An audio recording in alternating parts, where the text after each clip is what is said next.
Talvez um dos pecados considerados mais inofensivos seja o pecado da preguiça. Talvez porque as pessoas confundem o ócio criativo com a preguiça de começar um projeto novo. Mas apesar de ser necessário você gastar tempo pensando, elaborando um projeto, antes de você começar e se envolver na realização, nunca começar algo é uma realidade muito pior. O pecado da preguiça é de fato perigoso? Qual o problema em não fazer aquilo que você precisa fazer agora? Quais as consequências que a preguiça pode trazer para os lerdos, para os folgados, para os vadios? No programa Está Escrito de hoje, nós vamos ver qual é o problema, qual é o perigo do pecado da preguiça. Fique comigo, porque o programa já começou. Eis que vem dias, diz o Senhor Jeová, em que enviarei fome sobre a terra, não fome de pão, nem sede de água, mas de ouvir a palavra do Senhor. Jesus respondeu, está escrito, nem só de pão viverá o homem, mas de toda palavra que sai da boca de Deus. Está escrito, apresentado por Robson Menezes. Olá, seja muito bem-vindo, seja muito bem-vinda. Esse é o seu programa Está Escrito, o momento que você tem para estudar a palavra de Deus e compreender através daquilo que Ele revelou quais são as lições importantes para você adaptar a sua vida e seguir sendo feliz e cada vez mais perto de realizar a vontade de Deus. Eu queria falar com você sobre essa revista Esperança aqui, Eu no Universo. Essa revista é muito importante para você que tem aí na sua casa um filho adolescente, talvez aí um jovem, um sobrinho, um primo, alguém que está enfrentando um momento espiritual de bastante questionamento. Talvez você até já desistiu de tentar fazer alguma coisa porque ele ou ela não quer ouvir, não quer saber, não vai à igreja e talvez isso tenha sido até estranho porque até esse momento, esse menino, essa menina tenha sido de fato um menino de Deus, que ia à igreja, amava participar no louvor, tinha um ministério, mas de repente abandonou tudo. O que fazer? Foi pensando nisso que nós aqui na Novo Tempo preparamos essa revista Eu no Universo. Só para você dar uma olhadinha aqui mais de perto, essa revista vai lhe ajudar a relacionar-se melhor com esse seu filho, com esse seu sobrinho, com essa pessoa, com esse menino, esse jovem, essa menina que precisa saber mais sobre Deus. Nós temos aqui, por exemplo, um estudo, esse estudo aqui é extraordinário, hein? É o estudo número 6. Por que a igreja é importante? Será que essa não é a pergunta que talvez você tenha ouvido muito aí? Mas para que eu tenho que ir para a igreja? Eu não quero saber mais de Deus. Como ajudar esse menino, essa menina a compreender a importância de seguir a Deus, mas ao mesmo tempo fazer parte da igreja? O que você pode fazer para participar, na verdade, para receber essa revista sem custo nenhum aí na sua casa? Bom, você pode fazer o seguinte, primeira coisa, você está vendo aqui, está aparecendo aqui embaixo o telefone da nossa central de atendimento da Escola Bíblica. Olha, ligue agora mesmo para o número 0, operadora 12, 2127 3121. Só lembrando você que todos os dias, de segunda a sexta-feira, de segunda a quinta-feira, o horário é até às 11h30, tá bem? De segunda a quinta-feira. Sexta-feira ele fica até o início da tarde. Então você pode ligar agora mesmo e pedir aí a sua revista. Lembrando você que domingo nós temos atendimento, tá bom? Mas, se porventura você prefere pedir de um outro jeito, eu vou pedir ajuda aqui para o meu diretor, o Nátio. Nós vamos dar uma olhadinha aqui na tela, só para você ver como é que você pode pedir de uma outra maneira a sua revista Esperança Eu no Universo. Você vai entrar no site, o site é o novotempo.com/escola bíblica. Está aparecendo aí embaixo, tá vendo? Você pode tirar uma foto. Quando você acessar esse site, você vai se deparar aqui com essa imagem. Aqui você vai clicar nessa barra azul que aparece, escolha o curso abaixo. E quando você clicar, você vai rolar até encontrar a revista, que está aqui, olha, Eu no Universo. E quando você clicar ali na revista, você vai ter aí 5 passos a realizar até conseguir, de fato, pedir a sua revista. Fácil, não é?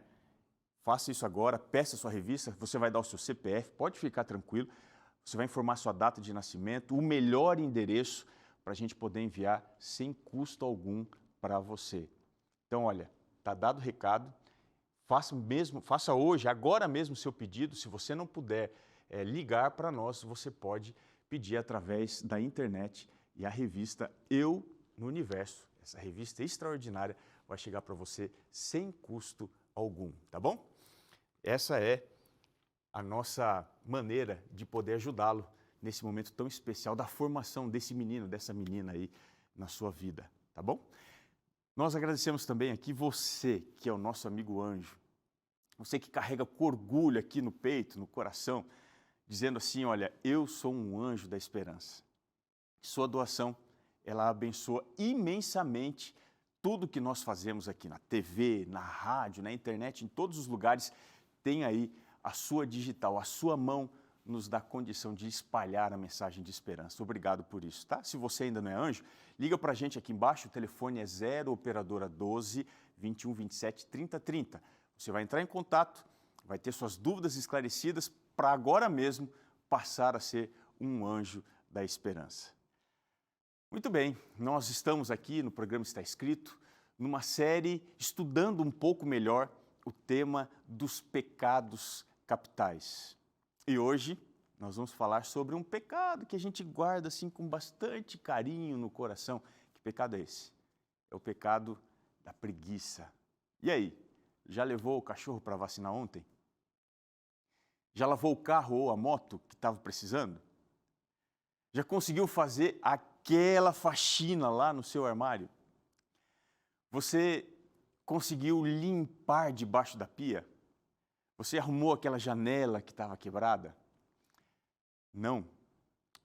Talvez porque a preguiça, ela é um dos 7 capitais que são os pecados mais comuns. Se ela é um pecado, então, qual que é o problema que ela pode trazer para aquele que gosta de procrastinar? A Bíblia tem muito a ensinar a respeito desse pecado mortal da preguiça. Veja, a preguiça, ela é um pecado que produz uma qualidade negativa de vida. Ou seja, ela se revela pela estagnação, pela inatividade. A vida do preguiçoso, ela é parada, como se ele fosse um poste. A preguiça também impede a pessoa de ser uma seguidora de Jesus. Porque a preguiça, ela não provoca somente a aversão pelo trabalho, mas a aversão pelo esforço físico e também a aversão pelo embate, pela luta espiritual. A preguiça ainda provoca uma grande indisposição contra Deus. Não é verdade isso? Ela dá uma apatia, ela desenvolve uma indiferença, insensibilidade aqui no coração para você se relacionar com as coisas espirituais. No final, o grande prejuízo espiritual do preguiçoso, ele fica impedido de seguir a Jesus. Por causa da preguiça, muitas pessoas têm perdido a vida em acidente de carro, em acidente de moto. Não é porque eles são péssimos motoristas, eles são até bons condutores, mas o problema é que eles estão dormindo na hora errada. Muitos filhos de Deus também estão perdendo batalhas espirituais. Sabe por quê? Porque eles estão cochilando, dormiram no ponto. Olha o que diz aqui Efésios capítulo 5, o verso 14. Diz assim: desperta você que está dormindo, levanta-te de entre os mortos e Cristo o iluminará. Muitas pessoas têm perdido a saúde, têm perdido a vida, não porque eles estão abusando do corpo, cometendo pecados, mas pelo fato deles não terem dado ao corpo os devidos cuidados, a devida atenção. Eles foram tão negligentes, tão preguiçosos, quando tinham que cuidar do corpo, que acabaram contraindo um monte de doenças. O que a Bíblia fala para você e para mim, para que a gente entenda um pouco melhor como o pecado da preguiça é apresentado na Bíblia. A primeira coisa é, a preguiça é ou não pecado? Claro que ela é. Ela não é apenas uma falta de disposição para fazer as coisas? Não. Quer ver só? Venha comigo aqui a Bíblia, na carta de Tiago, capítulo 4, o verso 17, ele diz assim, olha, portanto, aquele que sabe que deve fazer o bem e não o faz, nisto está pecando. O que ele está dizendo é que o pecado da preguiça, da indiferença, o pecado da negligência, ele parece inocente, mas ele é mortífero. Ele é tão perigoso quanto todos os outros pecados. Ele até pode parecer inocente, e isso faz com que ele seja ainda mais perigoso, porque o seu poder de destruição, ele se torna ainda muito maior. Mas qual que é o verdadeiro problema da preguiça?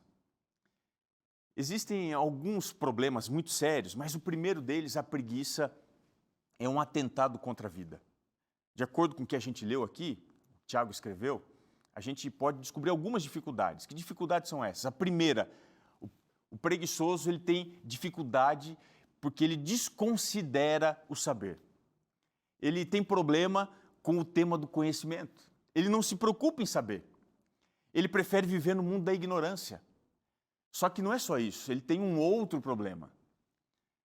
Ele desconsidera o fazer. O preguiçoso ele também tem problema com o empreendimento. Ele não apenas tem dificuldade com o saber, mas também com o fazer. Ele prefere viver no mundo da inércia, não fazer nada. É por isso que esse pecado, ele afeta aquilo que entra na nossa vida, mas também aquilo que sai da nossa vida. O preguiçoso, ele se tornou um poço de morte para a vida. Por que a preguiça é pecado? Porque ela está posicionada na contramão da existência. Ela é um vírus de autodestruição de uma pessoa. É um atentado contra a existência da vida do preguiçoso. E também é um atentado contra a vida do próximo, ele não estende a mão para ajudar. Mas veja, a preguiça não é apenas um atentado contra a vida, ela também é um atentado contra o próprio Deus. A preguiça ela não é uma virtude, pelo contrário, a preguiça é uma forma de idolatria assim, do eu.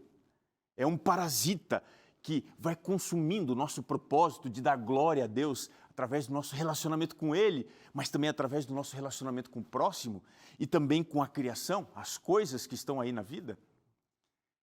Para vencer a preguiça, é primordial a gente estabelecer e manter um relacionamento ativo com Deus. Como os provérbios de Salomão, eles foram colecionados assim para oferecer para nós a sabedoria, esse é um assunto muito importante dentro do livro de Provérbios. O sábio, ele aborda isso e ele fala sempre contra a preguiça. Quer ver só? Provérbios 6, o verso 6. Eu acho que você já ouviu esse verso. Diz assim, vai ter com a formiga, ó preguiçoso. Que miséria, né? Observe os caminhos dela, ele diz, e seja sábio. Veja, olhando assim para a nossa geração, a gente vê uma ganância enorme, desenfreada, em busca de ganhar a vida de forma fácil, para não ter que trabalhar mais.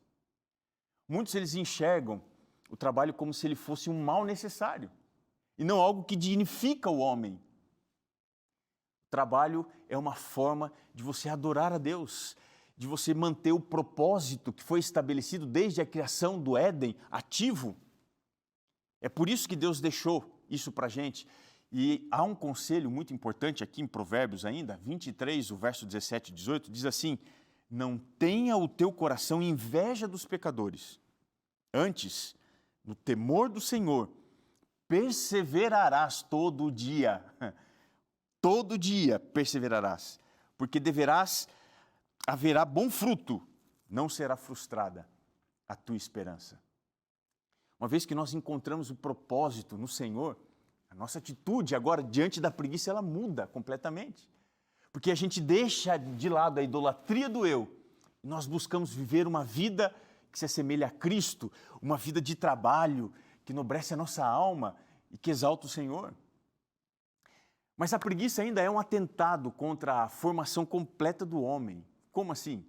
Eclesiastes 9:10 diz assim, tudo quanto tiver para fazer à mão, faze-o conforme as tuas forças, porque no além, para onde tu vais, não há obra, não há projeto, não há conhecimento, nem sabedoria alguma. Veja, o trabalho, o labor, eles ajudam a desenvolver o homem completamente, em todas as dimensões do corpo, da mente e do espírito. Agora, quando o objetivo de dedicar tudo de si é um ofício que é abandonado, é esquecido, a gente deixa de receber o benefício completo do desenvolvimento pessoal. Enquanto a vida, há necessidade de nós nos ocuparmos completamente. Mas a preguiça, ela acaba se manifestando como um problema na vida do homem, em todas as dimensões, na dimensão física, na ausência de ocupação, na dimensão mental, na ausência de reflexão e também na dimensão espiritual, na ausência de fé, que é a mesma coisa de fidelidade ou atividade na vida espiritual. Todo preguiçoso, ele começa se afastando do trabalho, mas ele termina se afastando de Deus. Bom, então, quais são as consequências da preguiça? A primeira consequência que a Bíblia traz para a gente é que a preguiça, ela vai se espalhando lentamente até ela dominar tudo. Provérbios 19:15 diz assim, olha, a preguiça faz cair em profundo sono e o ocioso vem a padecer de fome. Olha que interessante. O exemplo que o sábio dá para entendermos como que a preguiça se espalha lentamente é o sono. O sono, ele não é algo que ocorre rapidamente. Existem alguns estágios para você chegar no sono profundo. A preguiça, se for permitida, ela vai tomando conta de tudo. Ela vai contaminando todo o nosso ser. E a consequência mais grave é a miséria, é a paralisação completa, levando a gente num estado de completa degradação também. Mas não para só aí. A preguiça também destrói tudo que está ao nosso redor. Olha só o que diz Eclesiastes 10, o verso 18. Diz assim, pela muita preguiça desaba o teto e pela frouxidão das mãos goteja a casa. As consequências da preguiça, elas não ficam limitadas ao ocioso. O que acontece? Por causa da frouxidão dele, ele não consegue reparar as brechas que estão aqui em cima da cabeça e, como consequência, o teto cai, a casa cai, desaba sobre todos os que convivem ao seu redor. E eles acabam se tornando vítimas de um trabalho que ele não fez. Por isso que a preguiça, ela contagia as pessoas que estão ao redor. Todos são afetados, principalmente aqueles que estão mais perto, no lar. Mas não é só isso. A preguiça também transforma o preguiçoso num estorvo.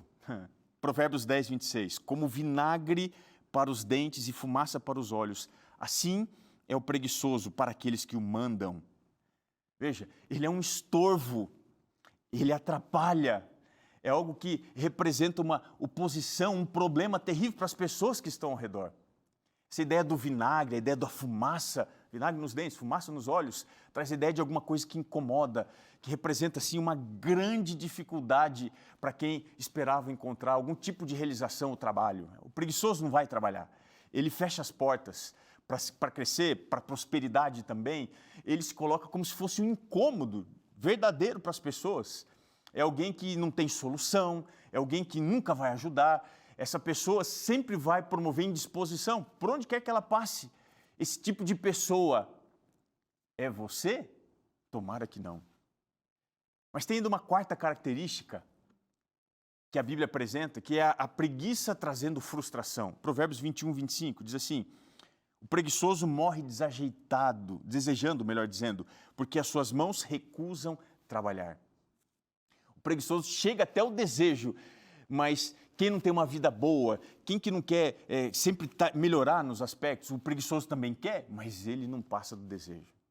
Ele não consegue alcançar nada, porque não está disposto a pagar o preço. O preguiçoso se transforma numa pessoa frustrada. Ele só vai desejar, mas ele nunca vai realizar. Mas não para aí. A preguiça sempre vai arranjar uma desculpa para se apoiar. Provérbios 22, 13 diz, um leão está lá fora. O preguiçoso fala assim, serei morto no meio das ruas. Ele dá uma desculpa para ele não ir enfrentar situações da vida. Veja, ele tem falta de energia, esse preguiçoso. Ele não consegue ir botar a cara para fora de casa, ele arranja desculpas. Tem um leão lá fora. Ele não quer realizar nada. Ele nunca tem solução. Ele sempre tem algum impedimento para dizer não. Olha, eu não posso fazer isso, não dá para fazer aquilo. Mas não para aí. A Bíblia diz que a preguiça finalmente destrói a percepção da realidade. Provérbios 26:16 diz assim: mas o sábio é o preguiçoso a seus próprios olhos, mais sábio é o preguiçoso a seus próprios olhos, do que 7 homens que sabem responder bem. Pior de tudo é que ele, o preguiçoso, que se deixa dominar pela preguiça, ele tem a percepção errada sobre si mesmo. E ele acha que ele é incrivelmente melhor do que as pessoas que estão ao seu redor. Esse é um grande problema. Mas aí, como resolver a dificuldade da preguiça? Existem algumas formas, eu quero compartilhar com você. A primeira delas, lá em João 5,17, Jesus diz assim: o meu Pai trabalha até agora e eu trabalho também. Veja, Jesus nos deu exemplo de diligência e trabalho. Ele é um exemplo prático disso. A gente precisa entender que na vida, para ser igual a Jesus, precisamos trabalhar sempre mais e sempre fazendo o nosso melhor. Mas veja, Jesus apontou em João 9, verso 4, que se a gente decide trabalhar, a gente não vai fazer isso sozinho. Ele vai trabalhar conosco. Diz assim: importa que façamos as obras daquele que me enviou enquanto é dia, vem a noite, quando ninguém pode trabalhar. Observe uma coisa, Deus não apenas promete que você vai ser bem-sucedido no seu trabalho, se você assim o fizer. Jesus está prometendo que Ele vai trabalhar com você. É por isso que os grandes projetos humanos precisam da bênção de Deus. Eu já quero falar para você o que o trabalho traz de bênção para você, mas segurem um pouquinho. O que o trabalho nos ajuda? Segurem um pouquinho. Deixa eu falar uma coisa antes. Tudo que você faz, se você consagra a Deus, Deus trabalha com você. Eu acho extraordinária essa passagem da Bíblia, quando Deus diz assim, Jesus diz assim, olha, é importante que nós façamos. Cristo poderia fazer tudo por você, como um pai faz para um bebezinho. Mas chega uma hora na vida que o bebezinho, o filhinho, precisa crescer. Ele precisa assumir responsabilidades. E se o pai continuar fazendo tudo para o filho não vai se desenvolver. É por isso que ele promete que se você se dispor, ele vai te ajudar. Esforça-te, que eu te ajudarei. Veja, o trabalho tem alguns benefícios. Ele não é um castigo de Deus. Sabe por que ele não é? Ele vem antes mesmo da entrada do pecado. Agora, o que o trabalho nos ajuda? Primeira coisa, o trabalho nos ensina a construir bons hábitos. O preguiçoso, ele precisa mudar aquilo que ele faz. E isso só é possível se ele dedicar esforço em novas atividades, em novos hábitos, construindo a sua vida a partir de novas realizações. Portanto, o trabalho nos ajuda na construção de novos hábitos, mas não somente isso. O trabalho, ele também nos ajuda no controle das paixões que produzem devaneios. O que isso significa? Eu não sei se você já percebeu, mas tem crescido muito em virtude disso daqui, olha. As pessoas têm usado muita tecnologia o tempo todo de frente da tela e as pessoas estão desenvolvendo uma síndrome de TDAH. Já ouviu falar disso daí? É a pessoa que não consegue focar numa coisa só. Ela vai levar a roupa suja na lavanderia, mas ela passa pela cozinha e ela se depara com a louça que está ali suja, ela deixa a roupa de lado, ela vai mexer na louça, depois ela vê que tem alguma coisa no chão, ela pega aquilo ali, vai no quarto e ela dá uma volta inteira para fazer aquilo que ela tinha se programado fazer no primeiro momento. Veja, a preguiça, ela cria uma espécie de TDAH emocional, ela desenvolve paixões que tiram a gente do foco. O trabalho, ele é como se fosse uma vacina para isso. Ele nos força a escolher alguma coisa, determinar um foco e ir até o final. O trabalho é um benefício imenso. E tem ainda uma terceira coisa que o trabalho nos ajuda. O trabalho ajuda o ser humano a organizar a vida. É ou não é? A nossa vida, ela não é aberta assim, olha, eu vou fazer de manhã, eu vou ficar sentado no sofá, à tarde eu vou sair na rua e à noite eu vou passear. Não, a vida não é assim. A vida tem organização, a vida tem trabalho. E quando você tem trabalho, você organiza melhor a sua vida, você se planeja. Por exemplo, quando um jovem ele vai trabalhar, ele trabalha por uma razão, ele sonha em casar. Depois que ele casa, o trabalho agora vem com uma outra perspectiva, que é criar um ambiente propício para a sua família, os filhos que vão chegar. E depois, quando os filhos chegam, ele trabalha para dar um bom futuro para eles. Ou seja, o trabalho ajuda o homem a organizar a vida. E é por isso que o trabalho, ele foi deixado por Deus. O trabalho me ajuda a me concentrar naquilo que é importante e necessário agora.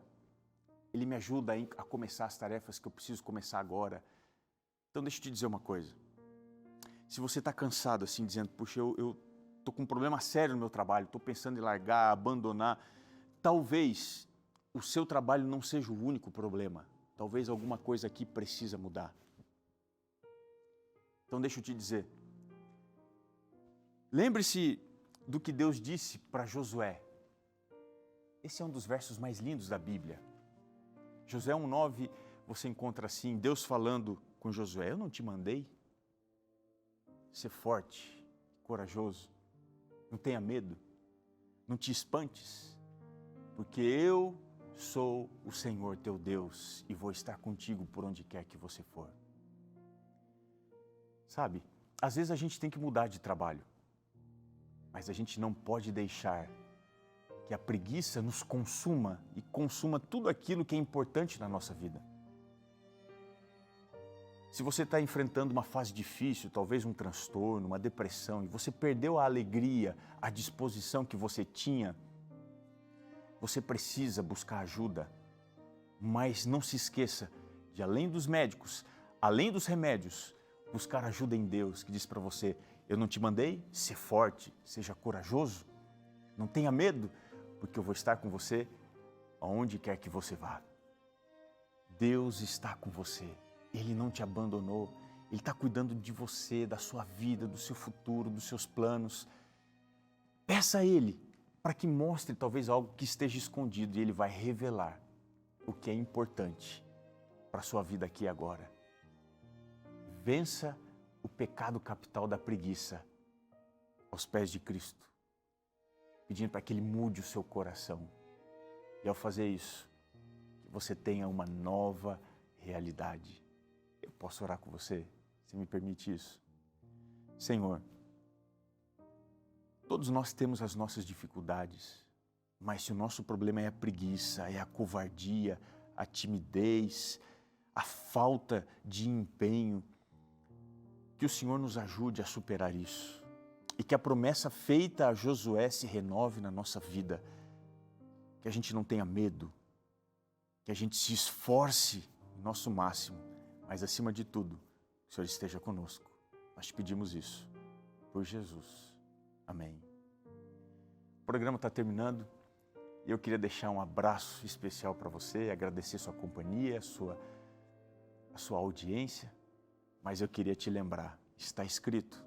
Nem só de pão viverá o homem, mas de toda a palavra que procede da boca de Deus. Um abraço e até o nosso próximo encontro.